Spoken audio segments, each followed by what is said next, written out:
লিখনি বিচাৰি আহ্বান সাহিত্য সংস্কৃতি সাধনা মঞ্চ অসমৰ গোলাঘাট জিলা সমিতি আৰু মৌখোৱাবাসীৰ যৌথ উদ্যোগত মৰহুম মৌলানা মনছুৰ আহমদ ৰহমতুল্লাহ আলাইহিৰ স্মৃতি গ্ৰন্থৰ বাবে মৌখোৱা মিৰাজলৈ অসমৰ বিভিন্ন প্ৰান্তৰ লেখক লেখিকাসকলৰ পৰা অহা ইংৰাজী 10 ফেব্ৰুৱাৰী 2025ৰ আগত লিখনি বিচৰা হৈছে।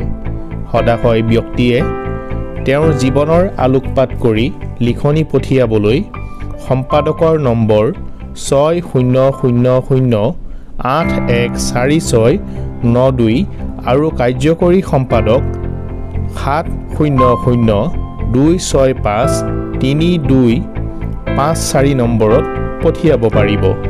লেখাসমূহ শুদ্ধ অসমীয়া ভাষাত হোৱাটো বাধ্যতামূলক। স্মৃতি গ্ৰন্থখনৰ সম্পাদনাৰ সমিতি হৈ মুখ্য উপদেষ্টা মৌলানা আব্দুল মালিক, নিৰঞ্জন বৰা, আবিদুৰ ৰহমান, সভাপতি মৌলানা মুজিবুৰ ৰহমান, সম্পাদক মাহমুদুল ইছলাম, কাৰ্যকাৰী সম্পাদক দ্বয় মৌচম আলী, মৌলানা আমিৰ উদ্দিন আৰু সদস্যবৃন্দ।